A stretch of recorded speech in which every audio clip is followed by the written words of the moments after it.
اعوذ باللہ من الشیطان الرجیم بسم اللہ الرحمن الرحیم الحمدللہ رب العالمین والعاقبۃ للمتقین والصلاۃ والسلام علی خاتم الانبیاء والمرسلین وآلہ الطیبین الطاہرین۔ السلام علیکم ورحمۃ اللہ وبرکاتہ۔ جی جناب، کیسے ہیں خوشبو قرآن کے کاروان میں شریک سب لوگ؟ امید ہے سب عافیت میں ہوں گے۔ میرا رب ہمارے اس ساتھ کو اپنی رحمت اور رضا کے حصول کا وسیلہ بنا دے اور ہمیں دین حق پر استقامت عطا فرمائے، آمین۔ محرم الحرام سے پہلے ہمارا سلسلہ گفتگو سورہ ابراہیم کی آیت شجرہ پر چل رہا تھا۔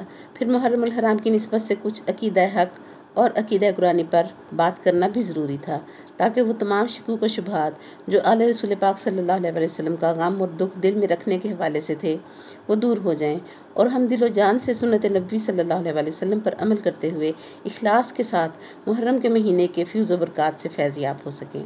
آج پھر سلسلہ کلام وہیں سے شروع کرتے ہیں، تاکہ ہماری گفتگو جو ہے وہ ایک ربط کے ساتھ مکمل ہو سکے اور ہم شجرہ طیبہ کی عظمت از روئے قرآن سمجھ کر خود کو اس کے پتے بننے کا اہل بنا سکیں۔ رب نے فرمایا کہ میرا کلمہ طیبہ شجرہ طیبہ جیسا ہے۔ لا الہ الا اللہ کو شجرہ طیبہ سے مثال دی ہے، اور خاندان رسالت مآب صلی اللہ علیہ وسلم قرآن کا شجرہ طیبہ ہے، اور مثال بہتر اور بڑے سے دی جاتی ہے، اور یہ خاندان اللہ کریم کو اتنا طیب نظر آتا ہے کہ کلمہ طیبہ سے زیادہ طیب ارشاد فرما رہا ہے۔ کائنات میں کسی کا جگر نہیں کہ دعویٰ کر سکے کہ وہ کلمہ طیبہ جیسا ہے، تو پھر اس ملا کو بھی گستاخی کرتے ہوئے ڈوب مرنا چاہیے جو کہتا ہے کہ یہ خاندان ہم جیسا ہی ہے۔ جو لا الہ الا اللہ سے زیادہ پاک ہے وہ خاندان ملا کے جیسا کیسے ہو سکتا ہے؟ رب فرماتا ہے اصلھا ثابت وفرعھا فی السماء۔ سبحان اللہ۔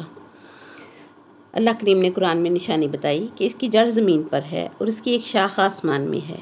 کائنات میں کوئی ایسا درخت نہیں ملتا جو جڑ زمین پر رکھتا ہو اور اس کی ایک شاخ آسمان میں ہو۔ آئیں قرآن و حدیث سے اس کی تصویر دیکھتے ہیں۔ 1450 سال پیچھے چلے جائیں۔ مکہ فتح ہو گیا۔ نبی صلی اللہ علیہ وسلم نے کعبہ کو دیکھا اور فرمایا، یا علی، ہم نے مکہ کیا چھوڑا، لوگوں کے جھوٹے خداؤں نے سچے خدا کے گھر پر قبضہ کر لیا ہے، کیا خیال ہے بت توڑ نہ ڈالیں؟ تو علی مولا نے فرمایا، جی سرکار، توڑ دینے چاہیے۔ اور وہ رسول صلی اللہ علیہ وسلم جو زمین پر بیٹھ کر انگلی کا اشارہ کرے اور چاند کو 2 ٹکڑے کر دے کہ چوتھے آسمان پر کھڑے چاند کا کلیجہ پھاڑ دے، اور کعبہ کی چھت اتنی بلند تو نہ تھی، چوتھے آسمان جتنی تو بلند نہیں تھی، جو رسول صلی اللہ علیہ وسلم چوتھے آسمان کے چاند کو توڑ لے، وہ علی مولا سے فرماتے ہیں کہ یا علی، یہ اونچے بڑے ہیں، بلندی بہت زیادہ ہے، یا آپ مجھے اٹھاؤ یا میں آپ کو اٹھاؤں اور ان کو توڑیں۔ تو علی مولا نے فرمایا، ٹھیک ہے یا رسول اللہ صلی اللہ علیہ وسلم، جو حکم آپ کا۔ مولا علی نے عرض کی، حضور آپ ہر لحاظ سے مجھ سے بڑے ہیں، منصب میں، رتبے میں، رشتے میں، عزت میں، عہدے میں آپ مجھ سے بڑے ہیں، اور آپ کا درجہ عظمت زیادہ ہے، اس لیے آپ میرے دوش پر سوار ہوں، میں کندھا جھکاتا ہوں، آپ چڑھ جائیں میرے اوپر۔ اور ابھی رسول پاک صلی اللہ علیہ وسلم نے پاؤں اٹھایا ہی تھا، ابھی مولا علی کے کندھے اور زمین کے درمیان میں تھا، اور نبی صلی اللہ علیہ وسلم کا قدم چوم کر جبریل علیہ السلام نے آ کر فرمایا کہ یا رسول اللہ صلی اللہ علیہ وسلم، اللہ فرماتا ہے کہ وَاخْفِضْ جَنَاحَكَ لِمَنِ اتَّبَعَكَ مِنَ الْمُؤْمِنِينَ، اے میرے حبیب صلی اللہ علیہ وسلم، علی پر نظر ڈالیں، اللہ اکبر، اور اس کے لیے اپنا کندھا جھکا دیں جس نے سب سے زیادہ تیری پیروی کی ہے ایمان والوں میں سے، کہ عین اللہ، لسان اللہ، وجہ اللہ، جنب اللہ، ید اللہ، سب کچھ علی ہے، اس پر نظر ڈالیں کہ نفس اللہ تک سب کچھ ہے، اس لیے کبریائی کے بدن کو نہ جھکائیں بلکہ خود جھک جائیں۔ تو رسول صلی اللہ علیہ وسلم نے تو اعتراض نہ کیا کہ میں چھوٹے کے لیے کیوں جھکوں، اللہ اکبر، کہ بلکہ رسول صلی اللہ علیہ وسلم خود بیٹھ گئے اور مولا علی علیہ السلام پس پشت آئے، کندھوں پر سوار ہوئے، نبی صلی اللہ علیہ وسلم نے پنڈلیوں میں ہاتھ ڈالا، علی مولا کھڑے ہوئے۔ چاہیے تو یہ تھا کہ مولا علی فوراً بت گرانا شروع کر دیتے، اور نبی صلی اللہ علیہ وسلم حکم ہی نہیں دے رہے ہیں اور مولا علی بھی توڑ ہی نہیں رہے۔ یہاں پر نبی صلی اللہ علیہ وسلم نے مولا علی پاک سے وہ سوال کیا جس کا مضمون سے تعلق ہی نہیں بن رہا، لیکن ہمیں اس آیت شجرہ کی فرعھا سمجھانا تھی۔ فرمایا، یا علی، کہاں پہنچ گئے ہو؟ تو مولا علی نے عرض کی، یا رسول اللہ صلی اللہ علیہ وسلم، اگر چاہوں تو آسمان پر رکھی ہر چیز اٹھا لوں۔ اللہ کریم نے دکھا دیا، دنیا والو دیکھو، اصلھا ثابت وفرعھا فی السماء۔ سبحان اللہ، اس شجر کی اصل زمین پر ہے اور شاخ آسمان میں ہے۔ کائنات میں کوئی ایسی مثال نہیں ملتی، نہ ہی کوئی ڈھونڈ سکتا ہے کہ یہ شجرہ طیبہ نبی صلی اللہ علیہ وسلم اور علی علیہ السلام کا ہے، کہ لا الہ الا اللہ سے بھی زیادہ طیب ہے۔ اسی لیے تو مولا علی نے نبی صلی اللہ علیہ وسلم کے شانوں پر، اصل قرآن کے کندھوں پر، جن پر مہر نبوت بھی تھی، وہاں قدم رکھے۔ اگر وہ کلمے سے زیادہ طیب نہیں تھے تو وہ آیت پر قدم کیسے رکھ سکتے تھے؟ یاد رکھیں، عیسیٰ کلمۃ من اللہ ہے، یعنی کلمے میں سے تھوڑا سا ہے، وہ بغیر نطفے کے پیدا ہوا ہے، اور جو لا الہ الا اللہ سے بھی زیادہ پاک ہے، اسے کیا ہونا چاہیے؟ یہ انسانی عقل سمجھ ہی نہیں سکتی کہ عیسیٰ علیہ السلام کو اس وقت کے جزوی قبلہ بیت المقدس میں پیدا نہ ہونے دیا گیا، حالانکہ وہ جزوی قبلہ تھا، منسوخ ہونے والا قبلہ تھا، اور کعبۃ اللہ کلی قبلہ ہے، ناسخ ہے۔ اور عیسیٰ علیہ السلام کی والدہ مریم کو اس جزوی قبلہ سے نکال کر باہر جنگلوں میں بھیج دیا گیا اور فرمایا کہ اخرجی حاذا بیت العبادت لا بیت الولادت، کہ یہاں سے اٹھو، یہ عبادت کا گھر ہے، یہ ولادت کا گھر نہیں ہے۔ اور مولا علی علیہ السلام کی والدہ اپنے گھر میں بیٹھی تھیں، وہ کعبہ میں نہ رہتی تھیں، اپنے گھر میں رہتی تھیں۔ انہیں حکم دیا کہ اے فاطمہ بنت اسد، کعبے کی طرف آؤ، حالانکہ بی بی مریم بھی بتول ہے، عیسیٰ علیہ السلام بھی نطفے سے نہیں ہیں، نجاست سے نہیں ہیں، کہیں بھی۔ عیسیٰ علیہ السلام کلمۃ اللہ ہیں، امر اللہ ہیں، روح اللہ ہیں، اور صرف عیسیٰ علیہ السلام نے پیدا ہونا ہے بغیر نطفے کے، اور وہ نجاست سے پاک ہیں۔ اور اللہ کریم کا عدل دیکھیں کہ اللہ پاک کہتا ہے کہ عبادت کا ولادت گانا بنے گی، اور مولا علی علیہ السلام کی ماں کو بلا لیا۔ عدل الہی کیا ہے کہ جس نے پیدا ہونا تھا اس کی ماں کو قبلہ سے نکال دیا، اور جس کی ماں نے ہاتھوں پر لینا تھا اسے کعبۃ اللہ میں بلا لیا۔ سبحان اللہ۔ اور بی بی مریم سے فرشتوں نے کہا کہ تو کلمۃ اللہ کی ماں بننے والی ہے، وقالت الملائکۃ سے آیت شروع ہو رہی ہے، اور بی بی صاحبہ نے جواب میں کہا قالت رب انا یکون لی ولد ولم یمسسنی بشر۔ سبحان اللہ، کہ فرشتوں نے کہا کہ تمہیں اللہ جو ہے وہ بیٹا دینے والا ہے، تو ان کی بات کا جواب فرشتوں کو نہیں دیا، بلکہ اپنے رب سے بات کر رہی ہیں کہ کیسے میرے لیے بیٹا ہوگا کہ مجھے کسی بشر نے چھوا تک نہیں ہے۔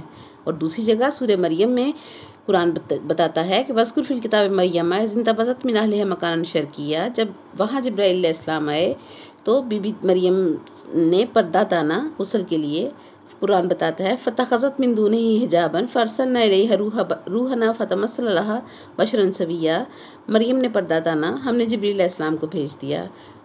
بی بی مریم غسل کرنے گئی، چادر کا پردہ بنایا، اور جبریل علیہ السلام بغیر اجازت کے ان کی تنہائی میں پہنچ گیا۔ مریم جیسی بتول کی تنہائی میں بغیر اجازت کے چلا گیا، اور میری بی بی صاحبہ فاطمہ الزہرا سلام اللہ علیہا کے دروازے پر کھڑا ہو کر ان کی خادمہ سے جھڑکیاں کھا رہا ہے۔ یہ فرق ہے۔ اب تو شجرہ طیبہ سمجھ میں آ جانا چاہیے۔ خیر، جب جبریل علیہ السلام آئے، قالت انی اعوذ بالرحمن منک ان کنت تقیہ، اگر تو متقی ہے تو دور رہ، میں بتول ہوں۔ بی بی مریم نے خوف کی حالت میں یہ کہا کہ وہ جبریل علیہ السلام کو پہچان نہ سکی تھیں، اس لیے کہ جبریل علیہ السلام لباس بشریت میں کھڑے ہوئے تھے، کہ قرآن کہتا ہے فَتَمَثَّلَ لَهَا بَشَرًا سَوِيًّا۔ جبریل لباس بشریت پہن لے تو بی بی مریم کی پہچان سے نکل جائے، اور میرا رسول صلی اللہ علیہ وسلم لباس بشریت پہن لے تو ملا کیسے پہچان گیا کہ یہ کیا ہے اور ان کی حقیقت کیا ہے؟ پھر جب جبریل علیہ السلام نے کہا انما انا رسول ربک لیہب لکی غلاما زکیہ، اے بی بی نہ گھبراؤ، میں اللہ کا بھیجا ہوا ہوں تاکہ تمہیں ایک پاک پاکیزہ بیٹا دوں، تو فرمایا بی بی مریم نے قالت انا یکون لی غلام ولم یمسسنی بشر۔ اللہ اکبر۔ سورہ آل عمران نے جب فرشتوں نے بشارت دی تو رب سے کہا کہ اے میرے رب، یہ کیسے ہو سکتا ہے؟ اور سورہ مریم میں فرما رہی ہیں کہ اے جبریل، مجھے بیٹا کیسے ہو سکتا ہے؟ جب فرشتوں نے خوشخبری دی کہ رب تجھے دے گا، اس لیے رب سے بولی، اور سورہ مریم میں جبریل علیہ السلام کہہ رہے ہیں کہ میں تمہیں بیٹا دینے آیا ہوں، اس لیے ان سے بات کر رہی ہیں۔ معلوم ہوا دعویٰ اللہ کی طرف سے ہو یا اس کی مخلوق کی طرف سے، براہ راست گفتگو کا رابطہ اسی سے ہوتا ہے جو بات کر رہا ہوتا ہے۔ غور کریں، دونوں مقام پر یہی کہا کہ مجھے کسی بشر نے مس نہیں کیا تو میرے بیٹا کیسے ہو سکتا ہے؟ سیدھا یہ نہیں کہا کہ میرا بیٹا کیسے ہوگا، میری تو ابھی شادی بھی نہیں ہوئی۔ اللہ اکبر۔ اور ایسا نہ کہنا یہ اس لیے کہ پڑھنے والے پر مفہوم واضح ہو سکے۔ لم یمسسنی بشرن کہنے کا مطلب ہی یہ ہے کہ اللہ کریم بشری عورت اور بطول کا فرق سمجھانا چاہ رہا ہے کہ دنیا والوں، تمہاری عورت ماں بننے کے لیے شادی کی محتاج ہے، اور بطول شادی کی محتاج نہیں ہوتی، اسے فقط مس کیا جاتا ہے۔ سبحان اللہ۔ اسی لیے تو قرآن میں غور و فکر کا حکم ہے کہ قرآن سے ہدایت غور و فکر سے ملتی ہے، اور سمجھ لیں بطول ہوتی ہی وہ ہے جسے چھوا جائے اور وہ صاحب اولاد ہو جائے۔ سبحان اللہ۔ نبی صلی اللہ علیہ وسلم کی حدیث ہے کہ جو کچھ پہلی امت میں گزر چکا میری امت میں بھی اس کی مثال ہوگی۔ پھر فرمایا حتیٰ کہ اگر پچھلی امت کسی سانڈے کے سوراخ میں داخل ہوگی تو تم بھی ہوگے۔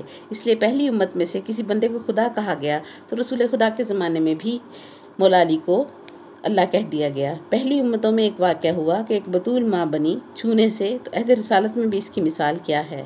اللہ اکبر۔ بی بی صاحبہ زہرا سلام اللہ علیہا کا مقام تو وراء الورا ہے۔ بی بی صاحبہ کے بعد مولا علی پاک نے شادی کی تو محمد بن حنفیہ کی ماں نے مولا علی علیہ السلام سے فرمایا یا علی آپ کے پاس آ کر بھی میں بے اولاد ہوں۔ تو مولا علی علیہ السلام نے ارشاد فرمایا ابھی سے دل چھوٹا کر لیا ہے تو کیا مانگتی ہو؟ کہا اللہ کریم مجھے بیٹا عطا فرما دے۔ تو مولا علی پاک نے فرمایا ہاتھ ادھر لاؤ۔ ان کا ہاتھ اپنے ہاتھ میں لیا اور فرمایا کونی حاملۃ بمحمد، یعنی محمد بن حنفیہ سے حاملہ ہو جا۔ اللہ اکبر۔ عیسیٰ علیہ السلام کی والدہ بطول کا جواب تو محمد بن حنفیہ کی ماں ہے، حسنین کریمین کی ماں کیا ہوگی سمجھ میں آ ہی نہیں سکتی۔ سبحان اللہ۔ اور جیسا کہ پچھلی گفتگو میں بھی ہم نے جانا کہ رب ارشاد فرماتا ہے توتی اکلہا کل حین باذن ربھا، یہ شجرہ طیبہ جو ہے یہ اس کا پھل ہر وقت جو ہے اپنے رب کے حکم سے یہ پھل دیتا ہے۔ وَيَضْرِبُ اللَّهُ الْأَمْثَالَ لِلنَّاسِ، اور رب مثالیں بیان کرتا ہے لوگوں کے لیے لعلہم یتذکرون، تاکہ وہ نصیحت پکڑیں۔ وَمَثَلُ كَلِمَةٍ خَبِیثَةٍ اجْتُثَّتْ مِنْ فَوْقِ الْأَرْضِ مَا لَهَا مِنْ قَرَارٍ۔ اب آج کی گفتگو میں تھوڑا سا کلمہ خبیثہ کی طرف بات کرتے ہیں کہ کلمہ خبیثہ جو ہے وہ کسے کہا گیا ہے۔ مولا ششم امام جعفر صادق علیہ السلام سے پوچھا گیا کہ کلمہ خبیثہ کیا ہے، تو انہوں نے فرمایا کہ جس میں ہم نہیں ہوتے وہ کلمہ خبیثہ ہے، اور اس کی مثال بھی شجرہ خبیثہ جیسی ہے۔ خبیث کس چیز کو کہتے ہیں؟ عربی میں خبیث کا مطلب ہے بدبودار، بیکار۔ جانور مرے یا انسان 2 دن دفن نہ کرو، بدبودار اور بیکار اور خبیث ہو جائے گا، کیونکہ روح نکل گئی ہے، اور ہر عمل کی روح ہے مودت اہل بیت علیہم السلام اور ولایت علی علیہ السلام کا عقیدہ اور علی ولی اللہ کا اقرار اور ایمان۔ نبی کریم صلی اللہ علیہ وسلم کی حیات طیبہ میں نبی صلی اللہ علیہ وسلم اور علی علیہ السلام کعبہ کی دیوار کے سائے میں بیٹھے تھے اور صحابہ کرام بھی بیٹھے ہوئے تھے۔ اچانک سامنے سے ایک جانور آیا جس کی شکل ہاتھی جیسی تھی، لیکن جسامت ہاتھی سے کئی گنا زیادہ تھی۔ نبی کریم صلی اللہ علیہ وسلم نے فرمایا ڈرو مت، اور مسکرا کر بتایا یہ شیطان ہے، یہ سننا تھا۔ مولا علی اٹھے، سونڈ سے پکڑا، سر سے اوپر اٹھایا اور پٹک کر نیچے پھینکا، اور گردن پر پاؤں رکھ کر اپنی ذوالفقار نکالی تو فوراً وہ شیطان اپنی اصلی شکل میں آ گیا اور بولا یا علی میں تیرے کام کرتا ہوں اور تو مجھے قتل کرنا چاہتا ہے۔ مولا علی علیہ السلام نے فرمایا کم بخت، تو میرے کیا کام کرے گا؟ کہنے لگا یا علی رب کعبہ کی قسم، جب بھی تیرا کوئی منکر نسل بڑھانے کا ارادہ کرتا ہے میں اس میں شریک ہو جاتا ہوں۔ مولا علی علیہ السلام جو کہ علم کو بھی دانائی عطا کرنے والے ہیں، انہوں نے فرمایا ملعون کیا کہہ رہا ہے تو نبی صلی اللہ علیہ وسلم نے فرمایا سچ کہہ رہا ہے، اس کو چھوڑ دو۔ پھر رسول پاک صلی اللہ علیہ وسلم نے سورہ بنی اسرائیل کی یہ آیت پڑھی وَاسْتَفْزِزْ مَنِ اسْتَطَعْتَ مِنْهُمْ بِصَوْتِكَ وَأَجْلِبْ عَلَيْهِمْ بِخَيْلِكَ وَرَجْلِكَ وَشَارِكْهُمْ فِي الْأَمْوَالِ وَالْأَوْلَادِ وَعِدْهُمْ وَمَا يَعِدُهُمُ الشَّيْطَانُ إِلَّا غُرُورًا۔ اور جب شیطان کو نکالا جا رہا تھا تو اللہ کریم نے اس سے کہا تھا اِنَّ عِبَادِي لَيْسَ لَكَ عَلَيْهِمْ سُلْطَانٌ، کہ میرے سب بندوں پر تیرا زور نہیں چل سکتا، لیکن جن پر چل سکتا ہے انہیں تو بہکا بھی، بھٹکا بھی، بہلا اور پھسلا بھی، اور ان کی اولاد میں بھی شریک ہو جا اور ان کے مال میں بھی شریک ہو جا۔ اب شیطان کی شرکت ہو جائے تو کیا توقع کی جا سکتی ہے؟ یاد رکھیں مولا علی علیہ السلام کی محبت ایمان کی علامت ہے، اور بغض علی علیہ السلام منافقت کی علامت ہے۔ اور بغض علی کیوں ہے؟ شیطان مردود تھا، رجیم تھا، ملعون تھا، راندہ درگاہ الہی تھا، لیکن جب آدم علیہ السلام سے ٹکرایا تو اللہ کریم نے پوچھا استکبرتا ام کنتا من العالین، تیرا تکبر سمجھوں یا پھر تو خود کو عالین جیسا سمجھتا ہے؟ شیطان تھا، بولا کہ انا خیر منہ، میں اس آدم سے بہتر ہوں، عالین جیسا نہیں ہوں۔ شیطان ہو کر آل محمد صلی اللہ علیہ وسلم کو نہیں بھونکا، اور آج کا ملا جو اہل بیت محمد صلی اللہ علیہ وسلم کی شان میں کمی کرتا ہے، ان کے فضائل کو بیان ہی نہیں کرتا، وہ اسی وجہ سے ہے کہ شیطان کا بھی ناجائز نطفہ ہے۔ اگر جائز نطفہ ہوتا تو شیطان تو آل محمد صلی اللہ علیہ وسلم کو نہیں بھونکا تھا، وہ تو صرف آدم علیہ السلام سے ٹکرایا تھا۔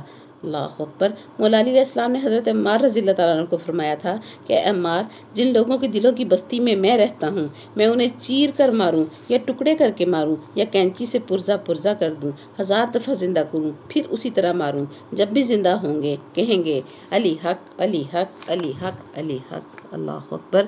کٹے ہوئے پرزوں میں بھی علی حق کی صدا ہوگی، اور جن کے دلوں میں میری محبت نہیں ہے، اگر میں پوری زمین کو سونے سے بھر دوں، مشرق سے مغرب اور شمال سے جنوب تک بھی سونا ہڑپ کر لیں گے، لیکن جائیں گے پھر بھی میرے غیر کے دروازے پر۔ حضرت عمار رضی اللہ تعالیٰ عنہ کی آنکھیں پھٹی کی پھٹی رہ گئیں۔ عرض کی مولا، کوئی 1000 بار پرزہ ہو کر بھی تیرا نام نہیں چھوڑتا، تیرا دامن نہیں چھوڑتا، اور دوسرا زمین بھر سونا لے کر بھی تیرے غیر کے در پر جاتا ہے۔ تو مولا علی علیہ السلام نے مسکرا کر فرمایا، عمار، اپنے اپنے لہو کی مجبوری ہے۔ عرض کی مولا، سمجھا نہیں۔ فرمایا مولا علی علیہ السلام نے، اے عمار، تیرے امام کی مودت صرف حلال زادے کا حصہ ہے، حلالی ٹکڑے ہو کر حرام نہیں ہوتا، اور حرامی سونا کھا کر حلالی نہیں ہوتا، اس لیے ان 14 کا شجرہ شجرہ خلد ہے، اللہ اکبر، شجرہ طیبہ ہے، دائمی شجرہ ہے، کبھی نہ مٹنے والا شجرہ ہے، اور اس شجرہ مبارکہ شجرہ طیبہ شجرہ خلد کے مقابلے پر جو بھی آئے وہ شجرہ خبیثہ ہے، اللہ اکبر۔ زندگی رہی تو شجرہ خبیثہ پر مزید قرآنی آیات سے تفکر کریں گے۔ وآخر دعوانا الحمدللہ رب العالمین، سبحانک اللہم و بحمدک، ونشہد ان لا الہ الا انت، نستغفرک ونتوب الیک۔ السلام علیکم ورحمۃ اللہ وبرکاتہ۔